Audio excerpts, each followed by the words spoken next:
Hi students, and welcome to today's live IELTS class. My name is Adrian. I'm streaming to you from beautiful Victoria here in Western Canada.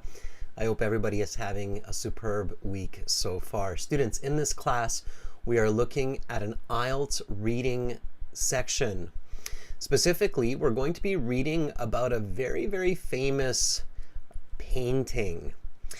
Everybody, this lesson is powered by our websites, aehelp.com for academic IELTS, gieltshelp.com for general IELTS. These are the websites that we use for these live classes. So if you're here regularly enjoying them, make sure to sign up for the premium package. We will use the exams from the websites today. This is our general IELTS website here at gieltshelp.com. You can sign up for the premium package by clicking the big red button just behind my head. We're an IDP affiliate, a British Council partner, an IELTS Test Registration Center. This green background is the general IELTS website. For the academic, it's the blue background here. And again, you can click this big red button. It's a one-time payment for lifetime access. When you do that, use the code from one of our latest videos to get yourself an extra 10% discount.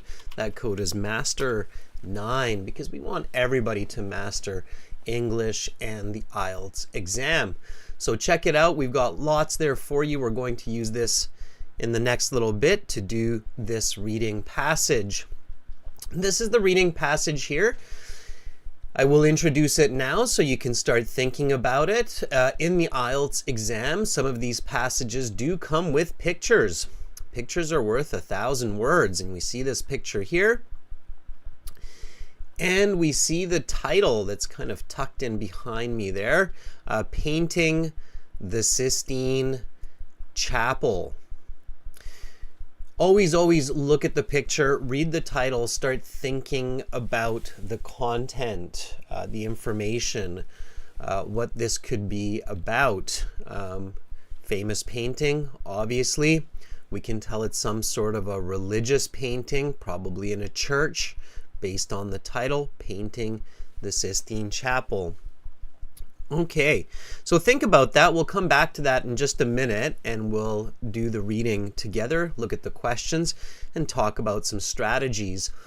To get our apps, you can link the apps to the website. Go to your app store, get Academic IELTS Help, link it to aehelp.com.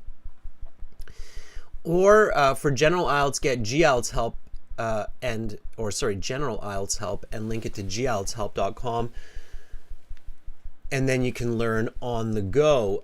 For Instagram, to discover vocabulary and important information for these lessons in the IELTS, visit us at IELTS_AEHelp or GIELTS Help. And to learn about the correct reading techniques, definitely check out our blogs. We have this one here for you that kind of teaches you what you should and should not do. So check out this blog when you have a moment in the day. Definitely a good read before your IELTS exam. Hi Anna, hi Anahita. Nice to see our members in the class. Welcome Kruti, Norel Safa, Adadeji, Shambhavi. Nice to see so many students here ready to learn with me. Students, if you do have questions for me, don't hesitate to reach out. You can contact me with my email, adrian@aehelp.com. You can also contact my group with admin@aehelp.com. So if you have any questions about our products, our websites, the IELTS English, just send an email. Students, the schedule for these live classes this week, again, we have reading right now for everybody to join the chat.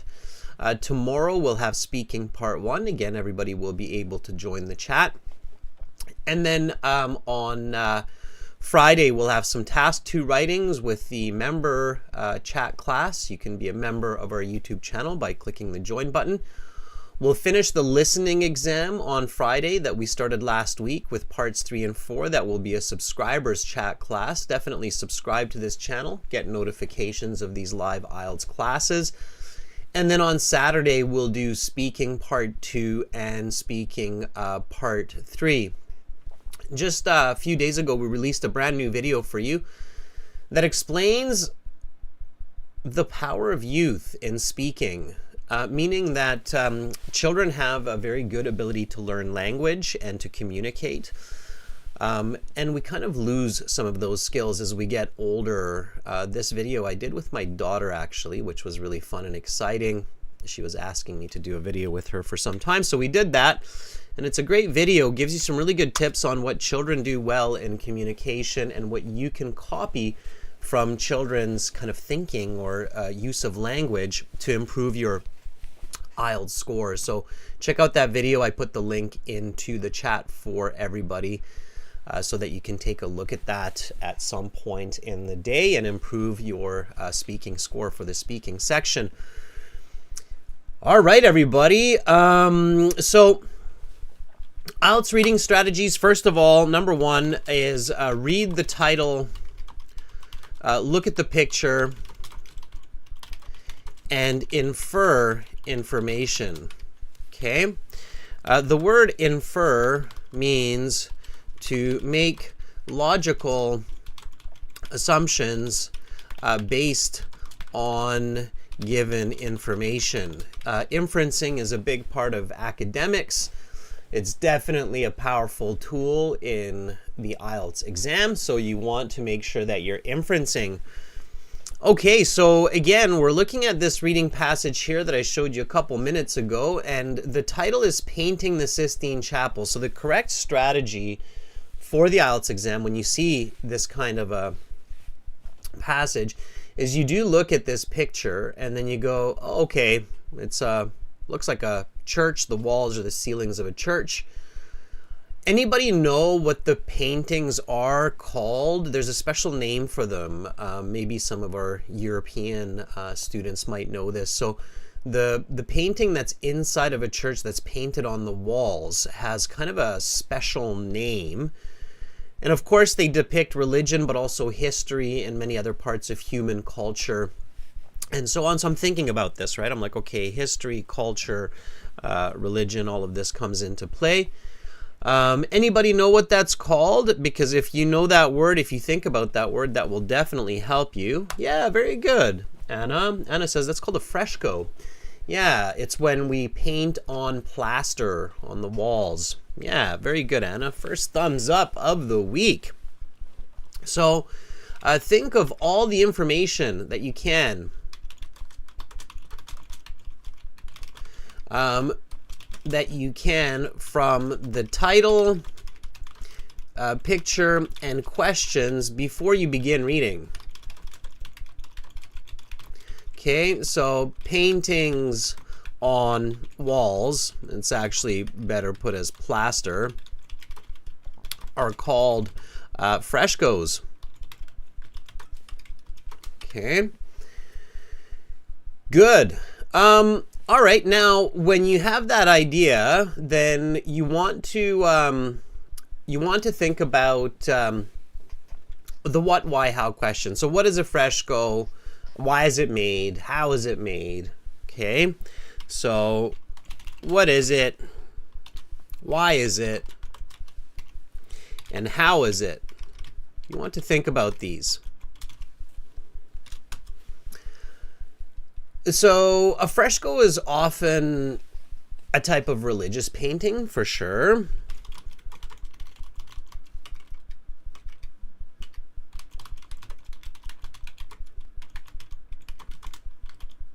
Inside of a church or a mosque. Okay, and it's large.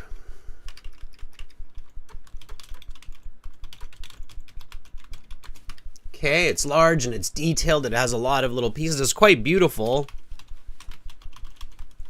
Okay, it's historical.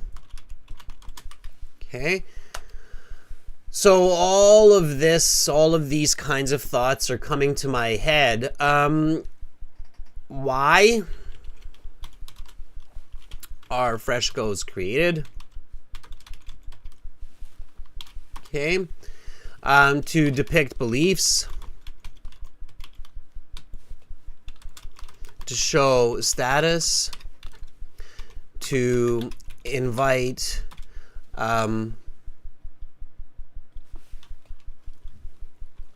membership, right? So lots of reasons why. And how are they made? Well, that's the interesting part. How? I'm not sure yet. I haven't studied art and art history. I don't know much about frescoes, but one idea I'm quite sure of is that they take a lot of energy and effort. And that's all. So as long as you get kind of these ideas before you begin reading, your mind is in the right place to understand the English, understand the passage, understand the questions, okay? So I did this quite fast just to kind of show you how your brain should be moving. Of course, try to think in English as much as possible. I know that's tricky, but if you can think about these words, these questions in English, that is definitely the best. Okay. All right. Okay, everybody. Thanks, Agulhan. That's very kind of you. I appreciate your comment. Okay, everybody. So then you look at the passage and you go, okay, before I start reading, I'm going to look at the questions, hopefully get a little bit more knowledge, some more ideas on what this passage is about. So here, questions 27 to 32. This is complete each sentence with the correct ending A to I below. Okay, the Sistine Chapel is something. So just read with me. Again, everybody, this is reading. We're going to read together, answer these questions together. Let's do this. The Sistine Chapel is, Michelangelo had been concerned with his. A logical problem Michelangelo faced was unpainted areas of the chapel. Something, a common misconception is that 4 years of working in uncomfortable conditions meant that Michelangelo must have had. Okay, so obviously there's a person here, Michelangelo. We can kind of figure out that this is probably the person who painted the Sistine Chapel. Now, some of you might know Michelangelo, some of you might not. That is okay.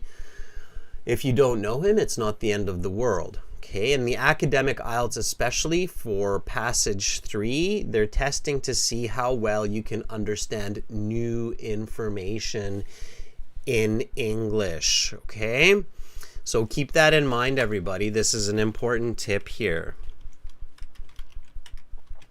Okay, so tip. It is common to see unfamiliar information in passage 3 of the academic IELTS. They are testing to check how well you can understand new information in English. Why do you think they're doing that? So why does IELTS do that? In fact, section 3 in the general IELTS is somewhat similar. So section 3 in the general IELTS is also kind of testing how well you can understand new information in English. Just kind of a fun question here. Why? Why would IELTS do that? Are they trying to be mean? Like I said before, are they that evil cabal going, we'll give them information nobody knows, so that they fail the test? No, they're not an evil cabal. So why would they do that? There is a logical reason for this. Anybody know the answer? What's the reason? Why would IELTS give you information that you have maybe never heard about before in your life, like about some painting and some famous painter who lives or lived a long time ago? Nilofer says, maybe for testing our vocab and our understanding capacity. Yes, definitely. Okay. Because they want to make sure that you will do okay or even great in an English university program, because most of the information there will be new.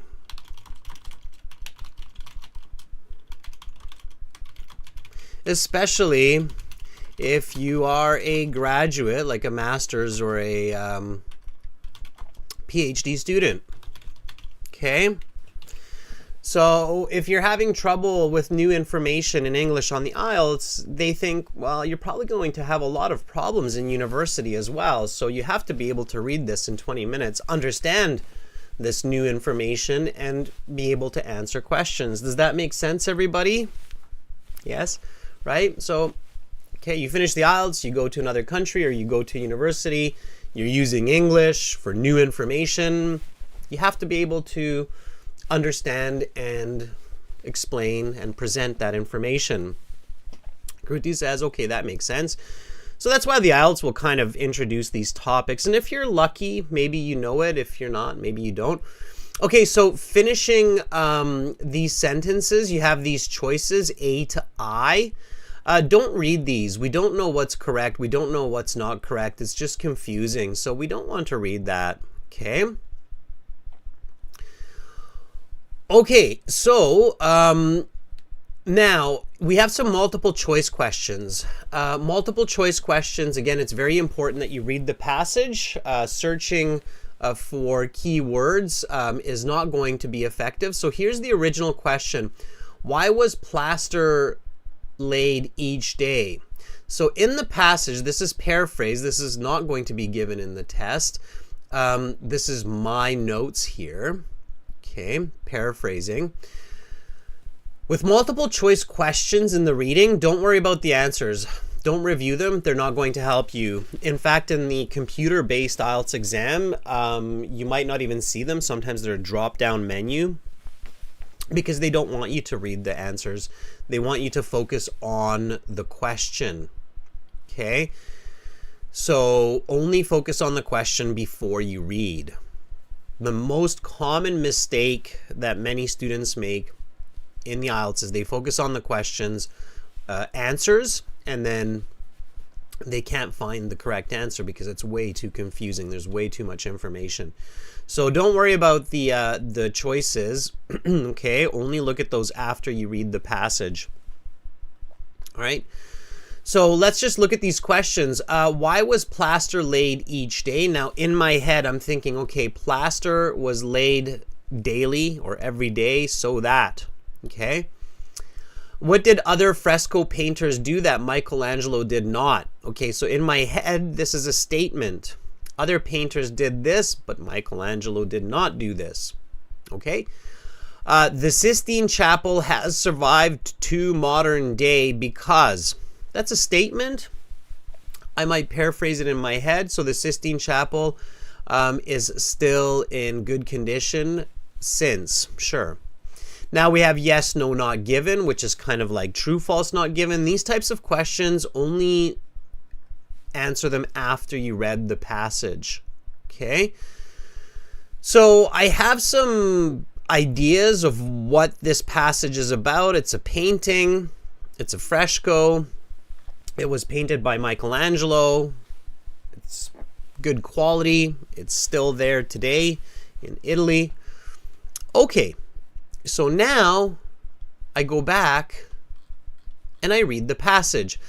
We're going to read this passage twice. Once together with a British reader, okay, a British person reading from our website.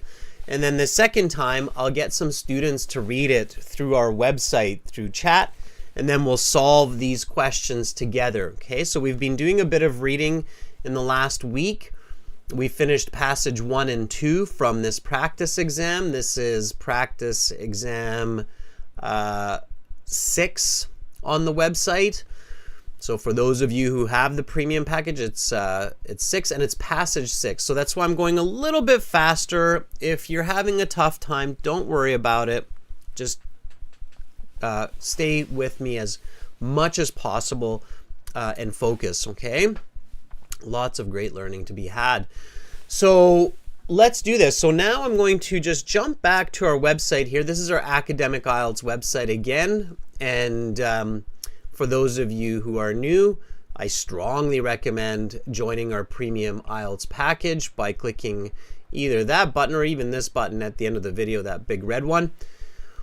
Once you do that, you have a My Student account. In your My Student account, you have computer-based practice exams, an interactive course. Please use it. And you have your study plans, printable paper-based exams, a ton of videos for all sections of the exam, and then you have these audio CDs. And in the audio CDs, we're maybe the only company that includes audio for the reading section, just so that you can practice your reading and learn your listening skills as well, or improve them. So this is going to be CD 6, and it's going to be track number 7, because the first 4 are the listening section. Trader Games is asking a question, can I learn 20 new words per day? I think that's a bit much. I always suggest about 5-6 per day, Trader Games. It's important not just to understand new words, but also to use them. Okay, and for most people, that means about 5 or 6 per day. If you learn 20, often you just learn to understand them, but not use them. That was a good question. I am looking at the chat with my right eye. Okay, so everybody, let's read this passage together. Here we go. Painting the Sistine Chapel.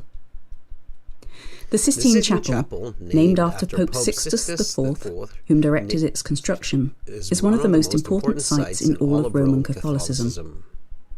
Located within the Vatican, the seat of papal power, the Sistine Chapel has been home to the papal conclave, the process of electing a new pope, since its completion in 1480. It wasn't until 1508, however, that the ceiling of the chapel took on its famous frescoes from the hand of Michelangelo. Until his work on the ceiling of the Sistine Chapel, Michelangelo had primarily been a sculptor. In fact, he was hesitant to begin work on the project due to his lack of experience with frescoes, the name given to a painting on a wall or ceiling, usually watercolour paint on fresh plaster. The Pope was adamant, however, and in the spring of 1508, Michelangelo began the work. The first problem with painting the Sistine Chapel's ceiling was its extraordinary height. Reaching almost 70 feet above the chapel's surface, the ceiling would be incredibly difficult to access. To reach it, Michelangelo devised a series of scaffolds that attached to holes in the walls of the chapel. To this day, there are still unpainted areas of the chapel corresponding to the points at which the scaffolding attached to the walls. Unlike Hollywood portrayals, Michelangelo did not paint the ceiling whilst on his back. Instead, he painted in an upright position. This resulted in rather extreme neck soreness from constantly working with his neck craned into an uncomfortable position. Michelangelo even wrote a poem detailing the difficulties he encountered. It is a testament to the physical prowess and mental fortitude of Michelangelo that he was able to complete the project. 4 years of physical and mental anguish must have been truly unbearable. Painting frescoes is a labour-intensive task. Because the plaster must be fresh, this necessitated that fresh plaster be laid on every single day for that day's paintwork. This section of plaster is called a giornata, and the edges between giornate are still visible today. In fact, these visible section demarcations give a great idea of how the work progressed from day to day. While most fresco painters used a pre-made drawing of the day's work to stencil onto the plaster, therefore making the painting easier, Michelangelo painted directly on the fresco. This is perhaps the most impressive aspect of the fresco. Every day Michelangelo continued the back-breaking work under continuous pressure from the reigning Pope, Julius II. In addition to its beauty and majesty, the masterpiece has passed the test of time. Painted over 500 years ago, the ceiling of the Sistine Chapel has survived remarkably well. All of the credit for this hardiness goes to Michelangelo, who was painstaking in his pursuit of perfection. If a section of plaster was not exactly to his standards, he would start over. He must have known that his work might last for centuries, and he wanted to make sure that it did. The quality of the plasterwork is germane to the longevity of the work. Paint can be restored through cleaning, but if the plaster fails, the work is lost.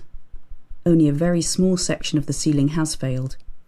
In 1797, there was an explosion at a nearby gunpowder depot, which caused a small section to chip away and fall to the ground. There was also some minor restoration work done on the ceiling in the late 20th century. Restoration experts meticulously removed layer upon layer of soot, grime, dirt, and other deposits. This made the fresco much brighter and more vibrant, and resulted in a fresco much closer in appearance to how it would have appeared at the time of its completion. Interestingly, the restoration also involved removing the fig leaves which covered Michelangelo's nudes. These fig leaves had been ordered in the 1560s by the very conservative Pope Pius IV. Despite its record of hardiness, there are concerns about the well-being of the ceiling moving forward. Millions of tourists visit the chapel every year, and this traffic has a degrading effect on the paint, as well as the structure of the chapel. While restoration on the paint can periodically be done, it is very difficult, if not impossible, to restore damaged plaster. While Michelangelo's work has stood the test of time so far, it is unclear how many more centuries his masterpiece will last. Currency. All right, everybody. So that was the reading by British Reader, and it was quite fast. So in the actual IELTS, you don't need to read that fast. That reader was under 5 minutes. So it was 4 minutes, 54 seconds. If you're reading at half that speed, you're still okay. The goal is to understand as much as possible. Okay, so now, everybody, what we'll do is we'll read this again a little bit slower, a little bit more carefully with the help of some students. The way to do this is go to the website, log into your account, click on the Student Partner Speaking button, which is right there.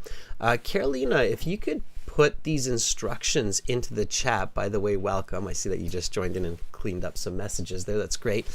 Carolina is our chat moderator, and I think she can give you instructions, if I'm not mistaken, on how to do this. There it is. Thank you, Carolina. You are awesome as always. So you go to the website, you log in. If you don't have an account, you can create one for free. If you're liking these lessons, join the premium package. You're going to be happy with it.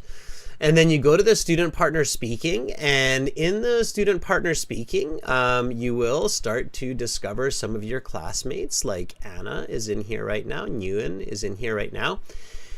Karem just joined. We'll see more and more people. And then what you can do is you can send me a message. You're going to see me in here under the tag master, the master controller in this case. And then you can send me a message. Anna has just sent me a message here with that little orange one. I can see that. So we'll check in on Anna. She can maybe start the reading. So hi Anna, are you ready? Okay, and then I'll just choose some volunteers. You'll be able to read. Nguyen, I see that you're volunteering as well. And then we'll go through the passage again, and we'll go through the questions, and we'll do strategies together.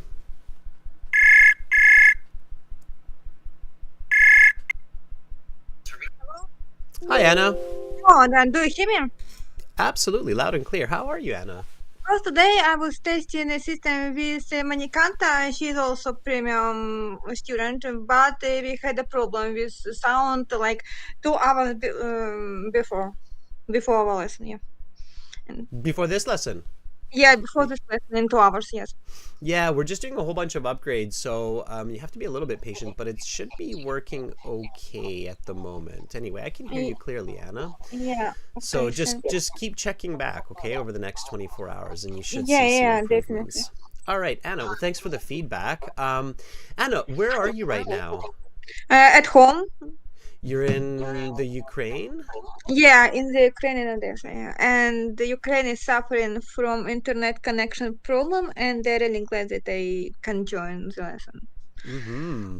Well, I'm glad you were able to join. Anna, have you been to the Sistine Chapel? No, unfortunately no, but some of my family members was here, and they sent me a picture of it. It's really gorgeous. So you're familiar with it, yeah. I Yeah. figured you would be, yeah. Okay, Anna, I'll get your help to do a little bit of reading then. Are you ready? Yes, I Okay, am. you should see the title and the introductory paragraph on your screen if you're looking at YouTube. Whenever you're ready, please go ahead and start reading. Just 1 second. Just yeah. The Sistine Chapel named Okay, after Anna, Pope. sorry. Anna, I'm going to stop you. Always start with the title. Always start with the Okay, title. but I don't see the title. I see Ah, okay. Now you'll see it in a couple of seconds. I see. Okay, I see why you're not yeah. seeing it. Now I see. Painting the Sixteen Chapel. Chapel. Chapel. Chapel. Okay, because I know some like Mm-hmm. some of car starts with this sound. The 16th chapel, named after Pope 64, whom directed its construction, is one of the most important sites in the whole of Roman Catholicism. Located within the Vatican, the seat of papal power, the Sixtine Chapel has been home to the papal conclave, the process of electing a new pope since its completed since its completion in 1480. It wasn't until 1508, however, that the selling of the chapel took on its famous frescoes from the hand of Michelangelo. Until his work on the ceiling of the 16th chapel, Michelangelo had primarily been a sculptor. In fact, he was hesitant to begin work on the project due to his lack of experience with frescoes, the name given to a painting on a wall or selling usually watercolor paint on fresh plaster. The Pope was adamant, insistent, however, in the spring of 1508, Michelangelo began the work. Okay, great. All right. Good reading. I'm glad you didn't give up on the pronunciation of chapel. It's chapel. Chapel, yeah. And it's Sistine, not six. Sistine 16, yeah, chapel. 16, it's really challenging. There's some challenging words there, but that is okay. And definitely challenge yourself, Anna, with this level of text in your reading in English, okay? Yes. All right, Anna, the introductory paragraph. It has a goal. The goal here is to give some key information to you, the reader, before you read the rest of it. So about the chapel. And let's be a little bit more specific and concise here. At home, it's good practice to actually do this kind of in note form. So what are the three, I counted three, maybe you'll disagree with me, but what are the three key points introduced about the Sistine Chapel in this introduction? First of all, it's about the Pope who is constructing this 16 chapel. It's named after him. I don't think that's Secondly, it's one about of Michelangelo. Okay, that's definitely one of them. Okay, Michelangelo, who painted the ceiling, right? Painted, and he was a sculptor before, and he hesitated to start this project or not. It's too about it. Okay, lose the details. Anna, this is my tip to you. When you're doing the IELTS exam, lose the details. Really try to focus on the three key points. There's three key points that I saw in this introduction that the author is introducing. Michelangelo being the painter is actually point number 2, in my opinion. There's one important point that precedes this. And everybody who's watching, you can help Anna here. So if you have an idea of what these three key points are that I'm thinking about anyway, then you can put that into the chat. So Anna, what are the two other key points? One was introducing the painter, Michelangelo. Absolutely. What's the other one? The second one, he started not for one moment. He was thinking, and he started only on Details. 1508. Details. That's details. That's details, Anna. Details are good. If you can remember the details, that's great. But it's really important to separate details from key points. There are two other key points here that the author introduces here in the introduction that are, it's very clear that, you know, the author wants us to pay attention to this. What are the other two key points? Kant says it's named after a pope. I think that's a detail. Okay. Okay. There's two other really important points. The first one is in the first two sentences. The Sixtine Chapel, located with the Vatican, the Sixtine Chapel has been home to papal conclave. Okay, sure. Just read this part here again for me that I'm going to highlight for you, Anna. This sentence. Yeah, so I'm highlighting just one phrase here, not even the whole sentence. Okay. Is one of the most important sites for all Roman Catholics. Yeah, it's very important for the Roman Western Christianity. For the Catholic religion, yes, absolutely. So when you see these kinds of words in the passage, you have to really pay attention to what's there. It's a very good chance that you're going to have one or two questions that'll focus on that idea. So when it says most important, not just important, but most important, you have to. So in the introduction, it states the importance, right? Yeah. So center of faith, and they choose the popes. Okay, so that's another one, right? So that was the first point. So the introduction firstly explains that Sistine Chapel, super important for the Catholic faith. It's a very important location. Secondly, it says this is the guy who painted it, Michelangelo. What's the third point? That the frescoes, because of his famous frescoes, I think. Okay, so it introduces the concept of the fresco, right? What a fresco is. Okay. Yeah. Can you read this for me? Wait a second. I'm going to highlight it. So just read that for me again. Due to his lack of experience with frescoes, the name given to a painting on a wall or a ceiling, usually watercolor paint on fresh plaster. Okay, good. So here we have the word frescoes, right? Yeah. And then after the word frescoes, Anna, there's this little comma here, right? Yeah. Why is that comma there? It's explanation of what frescoes mean, I think. That's exactly it, Anna. See, so you have very good knowledge of how the punctuation is used. Yeah, so in English, this is common, and not just English, but I think in Ukrainian, you have this similar kind of strategy as well, right? You have a punctuation. This tells us that all of this part is basically the definition for the word frescoes, correct? So this type of sentence structure is really important to understand and pay attention to, because it's a very good chance that we will have some questions related to this. Plus, it's the third main point of the introduction.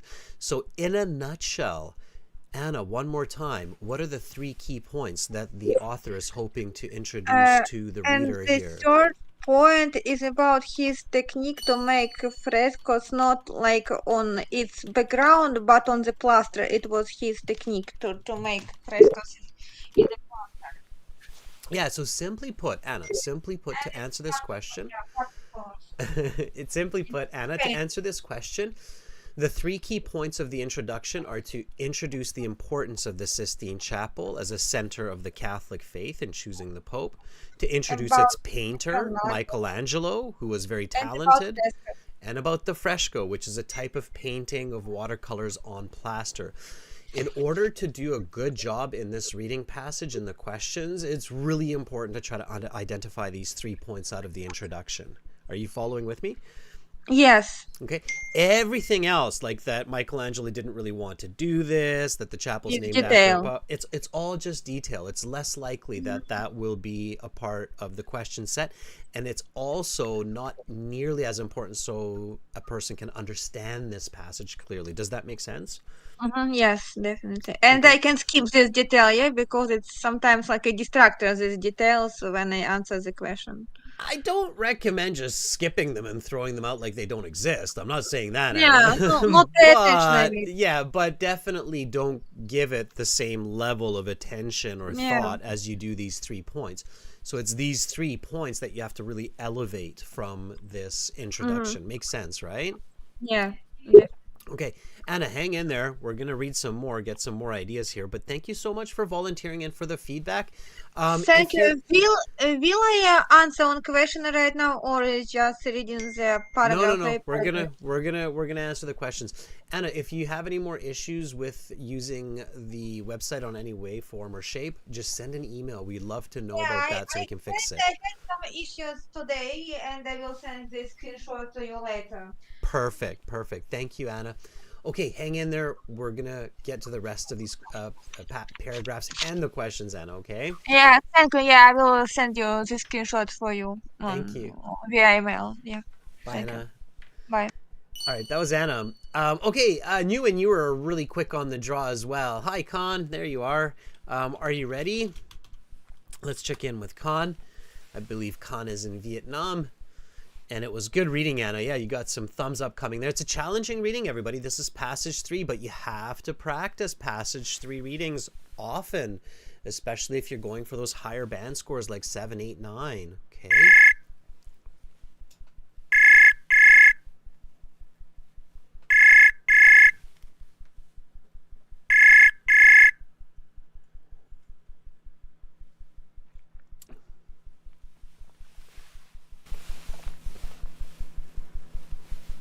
All right, Khan, I don't hear you quite yet. You might have to refresh the page. Like I said, we're doing a lot of upgrades to this system these last couple of days, so you might have to do a couple of refreshes, maybe even clear your cache. I'll circle back to you, though, I promise. I'm just going to try with somebody else here first. Let's check in with Manikanta. Are you ready, Manikanta? Again, if you don't get a chance right away, I see that you just refreshed, Khan, your page because you appeared at the bottom there. Then that's okay. Don't give up. Okay. All right, Manikanta, if you're still there, let me know. We'll just kind of move through some of the volunteers here. Okay. Manikanta is not answering, so we'll check in with Alexander. Oh, Manikanta is answering. All right. Yeah, I don't know who's still at their computer, right, when we're doing this. All right. Let's see. No, Manikanta, you're not ringing, so I'm going to check in with Alexander. Are you there? These systems require a lot of connections, so that's why it's a lot of internet infrastructure, if you will, to make these chats. Sangeet, you can absolutely volunteer. Just follow the instructions in the chat.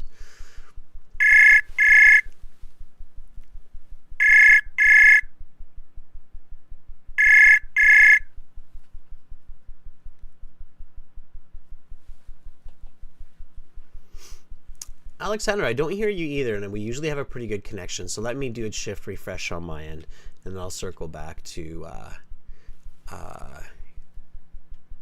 some of the other students there. Let's see. Okay, Khan, are you ready? Let me try this again. Maybe it was on my end. And if you are having issues with this interface, just let me know, students. Again, like I say, we're doing a lot of development on this part of the site, and just shift refreshing sometimes will fix that for you. Okay. So interestingly, we were able to connect with Anna quite well there a moment ago. So let me see.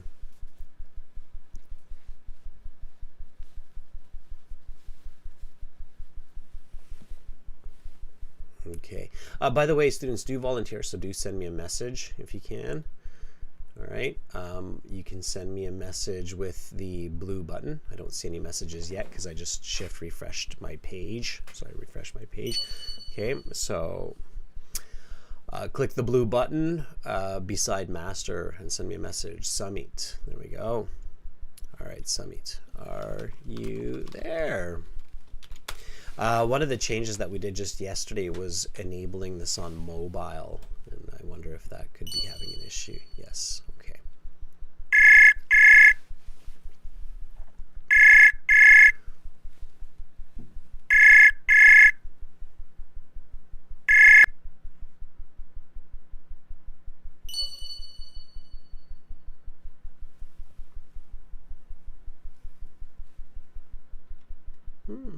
Interesting. Still no Summit. Okay. Summit, I don't hear you. I'm not sure if you hear me, but I don't hear you. Okay, I'll try Khan again. And then if it doesn't work, not a big deal. We'll just do the questions together.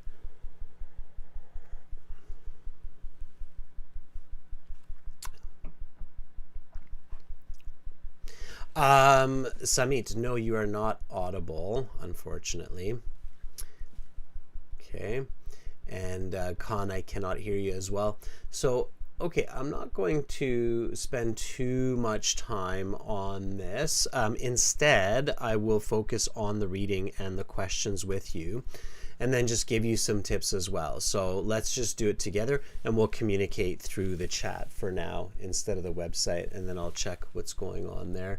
I can do one more thing actually before I do this. Just give me, I'll try one more thing. Just give me just 1 second here, and we'll see if I can kind of fix this. Okay. All right. If you just want to refresh your page one more time, I just kind of rebooted the server, and maybe that will fix it a little bit. Okay, Alexander, let me try you one more time, and then we'll see if that works. Okay. Excuse me. You'll have to refresh your page, everybody. So.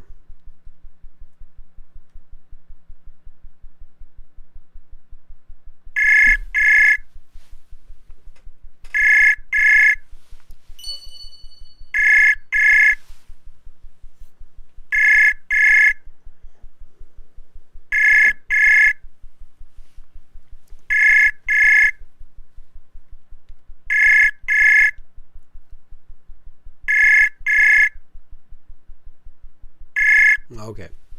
All right. Well, I tried. Okay, let's just do the reading together. So here we go. Read with me, students. So we're going to do the reading together, and you can read with me. I'm going to read a little bit slower, and then I'll ask some questions after each paragraph. Here we go, everybody. Okay.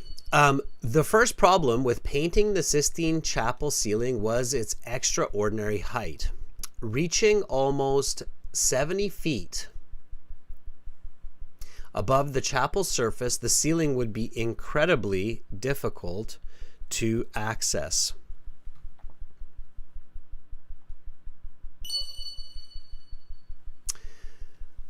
To reach it, Michelangelo devised a series of scaffolds that attached 2 holes in the walls of the chapel. To this day, there are still unpainted areas of the chapel corresponding to the points at which the scaffolding attached to the walls. Unlike Hollywood portrayals, Michelangelo did not paint the ceiling whilst on his back. Instead, he painted in an upright position. This resulted in rather extreme neck soreness from constantly working with his neck craned into an uncomfortable position. Michelangelo even wrote a poem detailing the difficulties he encountered. It is a testament to the physical prowess and mental fortitude of Michelangelo that he was able to complete the project. 4 years of physical and mental anguish must have been truly unbearable. Painting frescoes is a labor-intensive task. Because the plaster must be fresh, this necessitated that fresh plaster be laid on every single day for that day's paint work. This section of plaster is called giornata, and the edges between giornate are still visible today. In fact, these visible section demarcations give a great idea of how the work progressed from day to day. While most fresco painters use a pre-made drawing of the day's work to stencil onto the plaster, therefore making the painting easier, Michelangelo painted directly on the fresco. This is perhaps the most impressive aspect of the fresco. Every day, Michelangelo continued the back-breaking work under continuous pressure from the reigning Pope Julius II. Okay, so let me just close this for now as we get back to this. Okay, so again here, the author basically is giving us two main ideas to think about. So what are the two main ideas in this paragraph? There are two, I count two, but you might disagree with me. So what do you think they are? And again, when you're doing the reading, this is how you should do it at home and in the actual IELTS exam. Okay.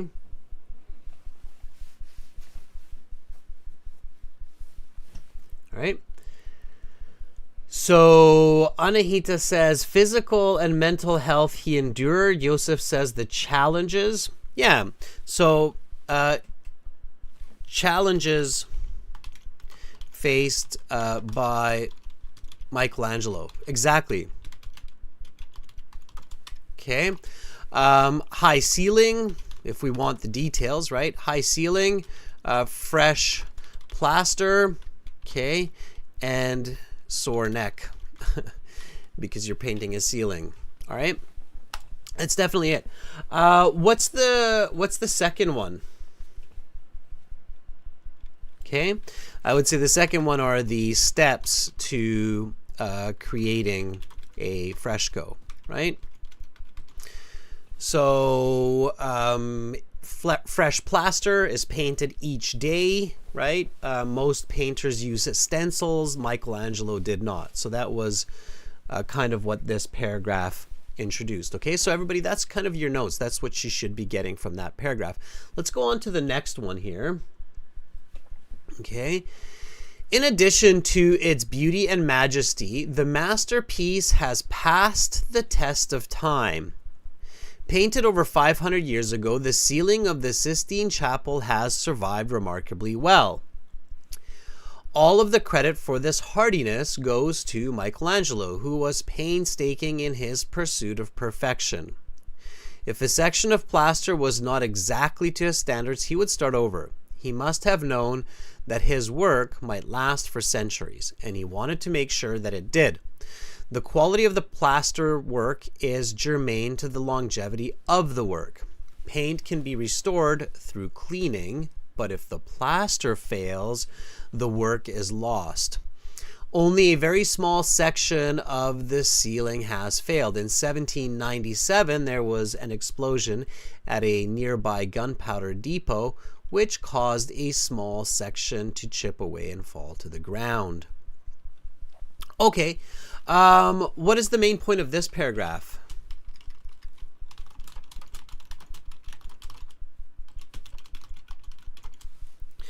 And of course here, everybody, as you're reading this, you should be imagining this as well. So in this case, you should be seeing basically this chapel, right? So it's the inside of this chapel, which is kind of like a church, right? And there's a big explosion nearby, kaboom. Should have used yellow for that.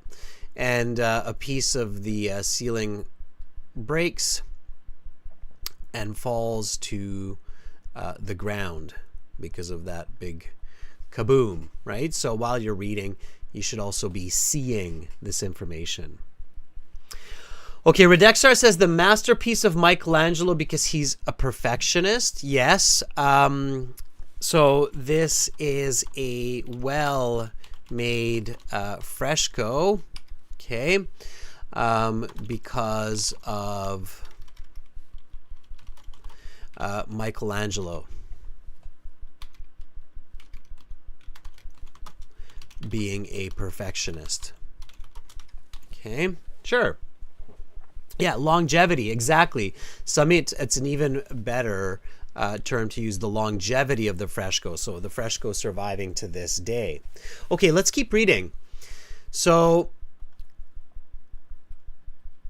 there was also some minor restoration work done on the ceiling in the late 20th century. Restoration experts meticulously removed layer upon layer of soot, grime, dirt, and other deposits. This made the fresco much brighter and more vibrant and resulted in a fresco much closer in appearance to how it would have appeared at the time of its completion. Interestingly, the restoration also involved removing the fig leaves which covered Michelangelo's nudes. These fig leaves had been ordered in the 1560s by the very conservative Pope Pius IV. Okay, what is the main purpose here?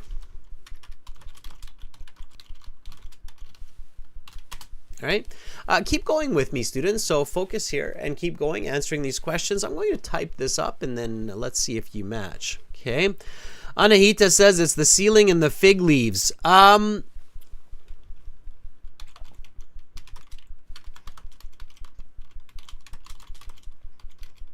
Let's be specific. So it's modern day restoration of the fresco, right? So 20th century, maybe I'm old school, but relatively modern day. Wasn't that long ago. Yeah, Sumit says changes that occurred to the fresco recently, right? So we're kind of getting this historical record. So we should also be focusing on the timeline here, right? So the Sistine Chapel is completed in 1480. Okay. In 1508, 28 years later, let me try to use a different color here so you can see this better. The painting is created by Michelangelo. Okay, let me try to choose a good color here. There we go. So 1480, 1508. Then we have this gunpowder depot explosion in 1797, right? And then now we go to the 20th century where the ceiling is restored. So when you're reading and you have this kind of information, historical kind of documentation of first, second, third, and the years, you should follow that timeline. You should be creating a timeline in your head as you're reading that. Okay? All right. Then let's keep going. Despite its record of hardiness, there are concerns about the well-being of the ceiling moving forward. Millions of tourists visit the chapel every year, and this traffic has a degrading effect on the paint as well as the structure of the chapel. While restoration on the paint can periodically be done, it is very difficult, if not impossible, to restore damaged plaster. While Michelangelo's work has stood the test of time so far, it is unclear how many more centuries his masterpiece will last. Okay, so this is the conclusion. What is the main message of the conclusion? So I'll kind of start the answer here, and then you can maybe finish it for me. Okay, there. Although this fresco is well made, what's the end of that sentence based on this conclusion? Khan says plaster cannot be restored. Yes, so although this fresco is well made, it will likely not last much longer because plaster is almost impossible to restore. Yes. So probably won't last for centuries and centuries more. So you can bet that eventually it will fail. It will fall apart, right? Okay, everybody.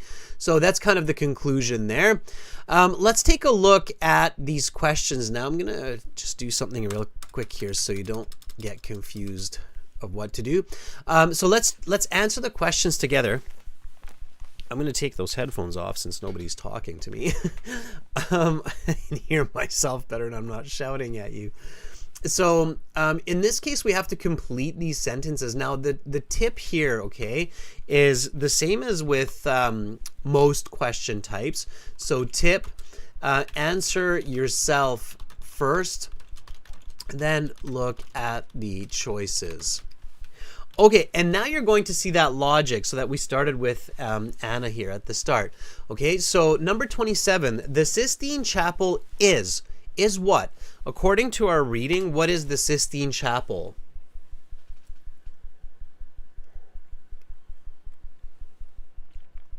Okay.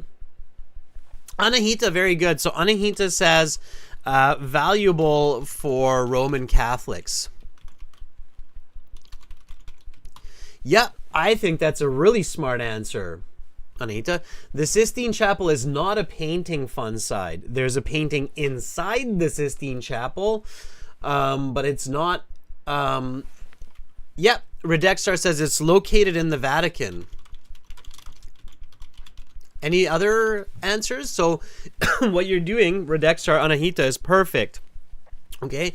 That's what you want to do, is think of a few ways to finish that sentence. The Sistine Chapel is valuable for Roman Catholics. It's located in the Vatican. What else? Okay, Alexander, very good. Residence or papal power.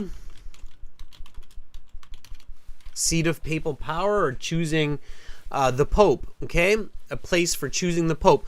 All right, good. Now I look at the choices. Then I look at the choices and pick the one that matches with my answers and is grammatically correct. Okay? It's very important. The grammar has to be correct too. That's often a quick hint that something is wrong when the grammar is wrong, okay?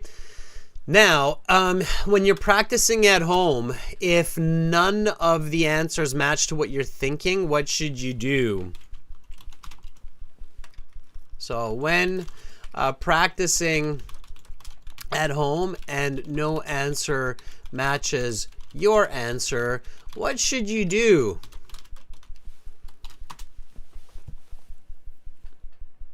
Okay? Because in the IELTS at this point, you really need to make sure that you're that it's matching. Fun size that says that's a good point. That happens to me often. Ay, that's not a good sign, fun side. Okay. So what should you do? Sumit says go on to the next one. You could do that. Yeah, Maya, that's the right answer really, is go back and read it again. Okay, and focus on the key points of each paragraph. Okay, all right. So go back and read it again, because in the IELTS exam, you really need to make sure that you're thinking about the right answers and it's matching, okay, especially for the first couple, because 27, 28 are probably the easier questions for this. Okay, but anyway, let's try it for this one. So the Sistine Chapel is valuable for Roman Catholics, located in the Vatican, a seat of papal power. Okay, let's see what it is. So these are the choices. The height of the ceiling, no. Mental and physical strength, located in the Vatican. That looks like a good choice. Provide evidence of Michelangelo's scaffolding, no. Devise scaffolding, no. The Pope was adamant, no. One of the oldest Roman Catholic holy sites. He painted the fresco while on his back. Inexperienced painting frescoes. Which one do you think is the correct answer? There seems to be two, right, that might work. One is this one, one is this one. Which one is the correct one? So Alexander says no. Ugulhan says C. Nora Safa says C. Alexander says C. Akira says G. Khan says C. G is false, I think. Yes, absolutely. Okay, so the correct answer is C, located in the Vatican. This information is not given in the text, and in fact, it's wrong, right? The Roman Catholic faith is 2,000 years old at least, and the Sistine Chapel is only 500 years old, so it wouldn't even make sense. So logic, and it's not given. Logically, it's wrong, and it's not given. So this is definitely wrong, right? The grammar matches, the idea seems to match, but the correct answer is C. Okay? Everybody see that sneaky little trick? And this is a very good example of why you have to think about this. Because I did not think anywhere here that it's one of the oldest places for Catholics, right? It said valuable for Roman Catholics, located in the Vatican, papal power, but nowhere did I say it's the oldest place for Catholics, right? So this is why it's so important that you think about your own answer first before you look at the choices. Students, if you are in IELTS playing a matching game and skimming and scanning, you will not succeed in the reading section nor in the listening section, okay? All right. Michelangelo had been concerned with his what? Let's finish this sentence. Okay, now we're going to pick up a little bit of speed. I'm looking for your answers. You can give me the answers as quickly as you can, not just for 28, but for all of these questions. You can just start listing them, and let's see who is with it, who is thinking quickly. So Michelangelo had been concerned with his neck soreness. All right. Karem says his ability to paint frescoes.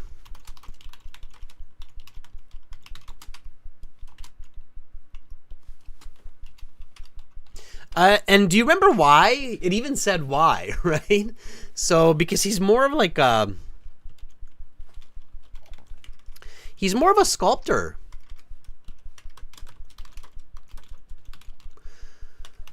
A sculptor is a person that makes statues. Okay, right? Okay. So those are the two that I think of: neck soreness and ability to paint frescoes. So the height of the ceiling, that was definitely a challenge. His mental and physical strength, no, I don't think it said he was worried about that. Located in the Vatican, provide evidence of Michelangelo's scaffolding, devise scaffolding. The Pope was adamant. One of the oldest Roman Catholic holy sites. He painted the frescoes while on his back. Inexperience painting frescoes. Khan says, it is I. His inexperience painting frescoes. I agree.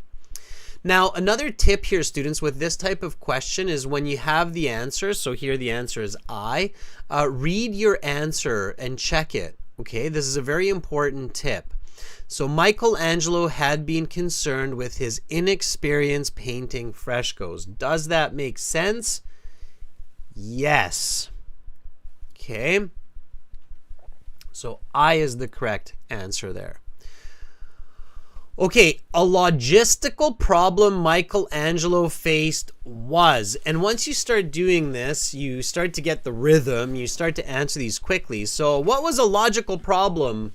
A problem of logistics here that he had. Give me your answer that matches. A logistical problem that he had was, okay, Redexar says to use scaffolding. That was the solution, right? Paint frescoes on his back? No, he didn't do it on his back. So that wasn't it. He had his neck like this. He was painting like that. Okay. Karem says the ceiling's height. Yeah, absolutely. So that was the big problem, right? It was a very high ceiling. He had to get way up there to do the painting. And so it was the ceiling's height. A, the height of the ceiling. Okay, so A it is. All right. Unpainted areas of the chapel. What about it? Okay.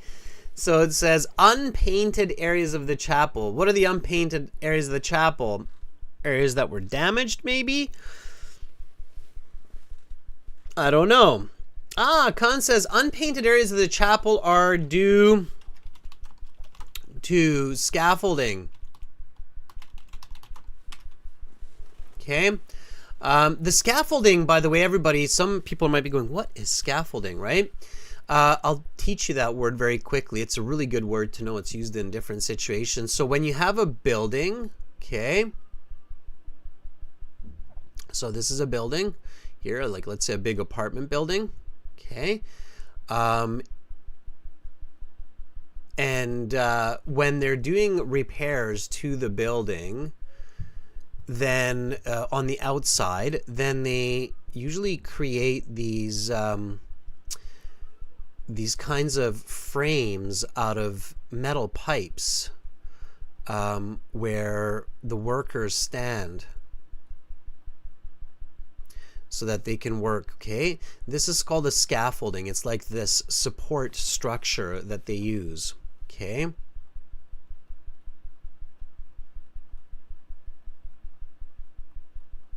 Okay, that's a scaffold. All right. In some countries, especially Asian countries, in China, what is scaffolding made of? This will help you remember it. Okay, and it's some of the best scaffolding in the world, and it's very impressive. So here, you'll never forget this word now. Scaffolding is used in other contexts as well, by the way. So like I said, it's good to, in some countries, like China, scaffolding is often made from, be more specific, Khan and Kruti. That's right, Kruti, bamboo. Okay, bamboo scaffolding. Very smart, Redexar. There you go. Bamboo. Okay, so unpainted areas of the chapel, something about scaffolding. The height of the ceiling, mental and physical strength, located in the Vatican, provide evidence of Michelangelo's scaffolding, devised scaffolding. The Pope was adamant, one of the oldest Roman Catholic holy sites. He painted the frescoes while on his back. Inexperience painting frescoes. There are two choices that look possible here for me. One is D, one is E.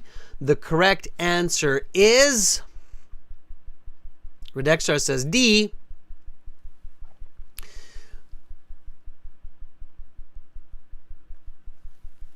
D is correct. Why is E wrong? E is wrong. D is correct. Okay. Why? So this is E. E is correct. Why? Funside is asking too. Why? Can somebody tell Funside why E is correct and why D is wrong? Or sorry, E is wrong? Sorry. D is correct. Why is E wrong? Okay. Now again, remember that tip that I told you. Always read it together with the answers. So let me just copy this out and you'll see. Okay, so unpainted areas of the chapel provide evidence of Michelangelo's scaffolding. Okay, or devised means to create. Unpainted areas of the chapel, devised scaffolding. Yeah, that's right, Khan. Very good. So Khan says the grammar is wrong. Okay, that is wrong grammar. So this is why grammar is really important. The reading section questions in the IELTS are also testing your grammar. So if you make grammatical mistakes, or if you don't see the grammatical mistakes, then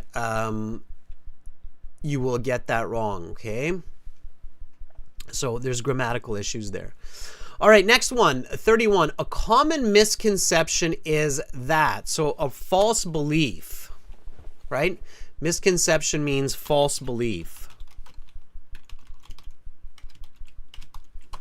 What's the false belief?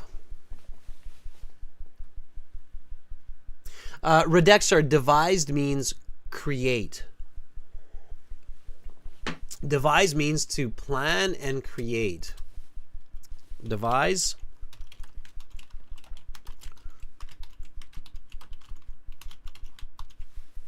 Okay. Good question. Okay, so common misconception. So the misconception means false belief. And again, vocabulary matters here. Is that it's not that it's the oldest church, is that, and for those of you who have been in the class from the beginning and have done both readings, one with me, one with the British person, and a little bit with Anna, thank you, Anna, you should not have to go back to the text for questions like this. Okay? Anna says it's H. A common misconception is that Michelangelo painted the fresco on his back. Okay, so laying down, not like this, right? So on his back. Very good, Con. Absolutely. Okay, again, visualization. So A, height of the ceiling. B, mental and physical strength. C, located in the Vatican. D, provide evidence of Michelangelo's scaffolding. E, devise scaffolding. F, the Pope was adamant. G, one of the oldest Roman Catholic holy sites. H, he painted the frescoes while on his back. H it is. Okay. All right. Next one. 4 years of working in uncomfortable conditions meant that Michelangelo must have had a lot of pain.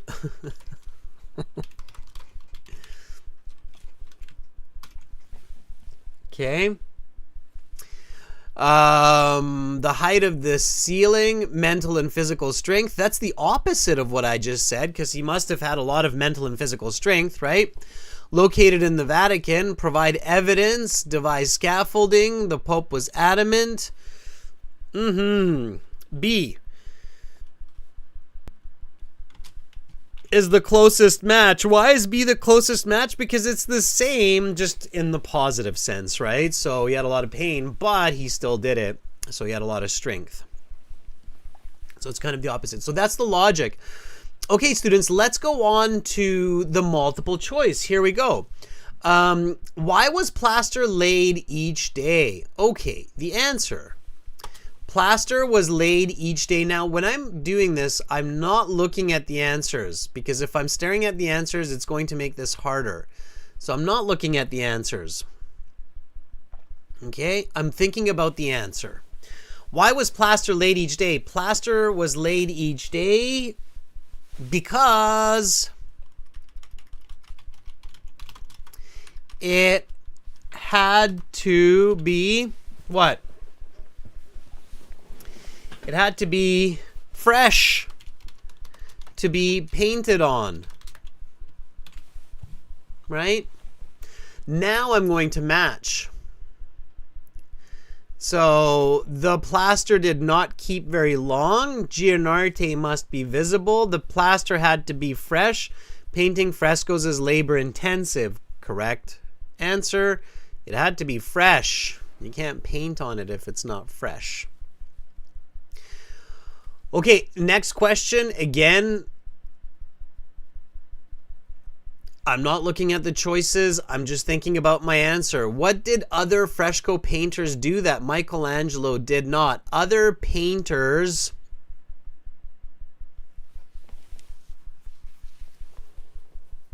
Okay, Khan says Michelangelo painted directly. Yeah. Karem, very good. So Karem says other painters had a pre-made drawing, but Michelangelo did not. Very good, Karem. Thumbs up. You got that. That's great. Okay. What was the word used? Bonus question, everybody. What was the word used to, and for graphics artists, Carolina, if you're still there, you should know this word. So a pre-made drawing to guide the artist is called a what? What do you call it? It starts with an S. Carolina says it's a draft. It's not what I'm thinking of, Carolina, but yes, draft is a kind of idea. It's a sketch or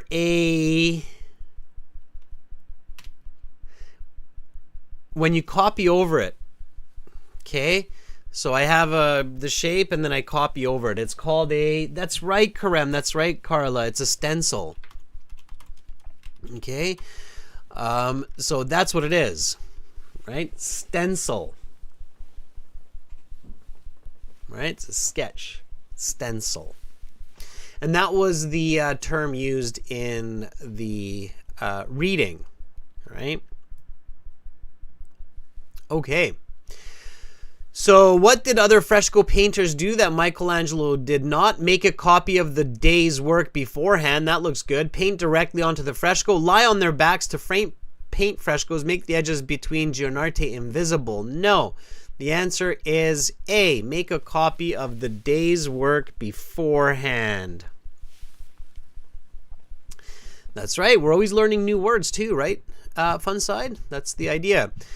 The Sistine Chapel has survived to modern day because why? The Sistine Chapel has survived to modern day because Michelangelo, let's finish this, is a perfectionist and worked really hard and a smart guy.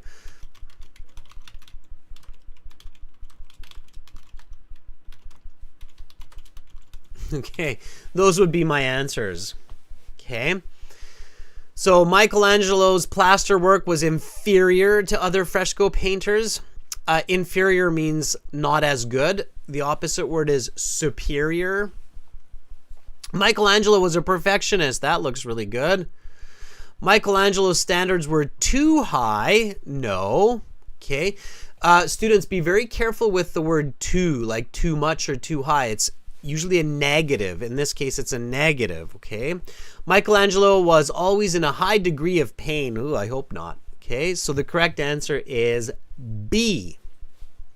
Ugulhan, very good. All right, now we've got yes, no, not given. Let's do this. Let's wrap it up. Yes, no, not given. Figure out if it's given, then figure out if it's a yes or a no. Paint does not stick well to poor quality plaster work. Is this information given or off topic or too much detail? When we try to figure out if it's given, is it important? So paint does not stick well to poor quality plaster work. Did I read this? Did I visualize this? Did I picture this while I was reading? There's bad plaster. We can't paint on it. Doesn't work. Redexar, Anna. Very good. Anna, I see that first you said yes, and then you realized, wait a second, did we even talk about something like that? It's too much detail. So it's not given. I agree. And this is why we don't do yes, no, not given before. Okay, it's not given. We don't know. Probably still sticks. I don't know. It's paint, right? It's too much detail. It's off topic almost. Okay, restoration results in the brightening of the fresco. Okay, so is it important to know that? Important? Yeah, absolutely, right? I remember reading about restoration. I remember visualizing it, the removing of the fig leaves. So it's important. So it's given. So is it true? Is it, when you restore a painting, does it look brighter? Yes. And many of you got that. Kruti Akira, Karem Ugulhan Dari all got that. Absolutely. You're all correct, right? It's given, it's important, and it's true. The fresco had been modified in the decades after its completion. Important? Now here's, if you're a visual reader and you're seeing what you read, then you'll realize that it's given. Because we visualize that there are changes. They put fig leaves on the nudes of Michelangelo, right? So the fresco had been modified in the decades after its completion? Yes, it had been, right? By that other pope, like 50 years later or 60 years later, right? Proximity to humans has a negative effect on the ceiling. Is it important? Human impact is almost always important. Humans always care about humans. It's a very human object that we're talking about here. So it's given. And is it bad? Are humans bad? Oh, I shouldn't laugh. It's like, are you kidding? If a human's there, it's bad. No, we do a lot of great things. Proximity to humans has a negative effect on the ceiling. It's given. Unfortunately here it's yes. Anahita says yes, it's the tourists. They are not having a good effect on this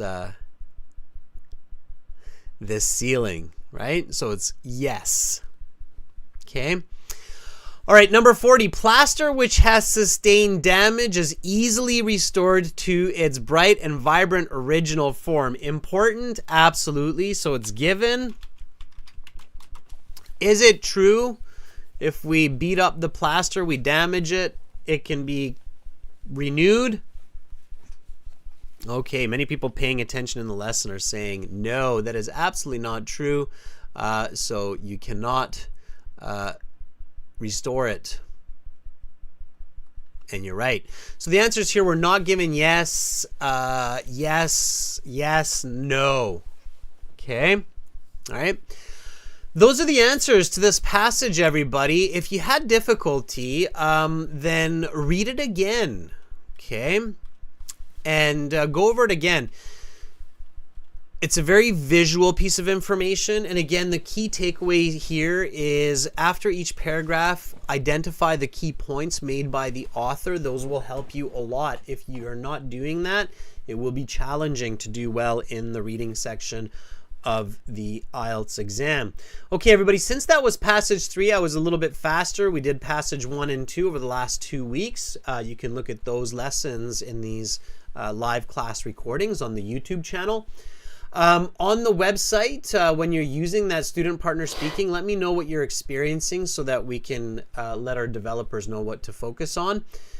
Click the Join Now button for the premium version of our IELTS course and to get all of our practice exams.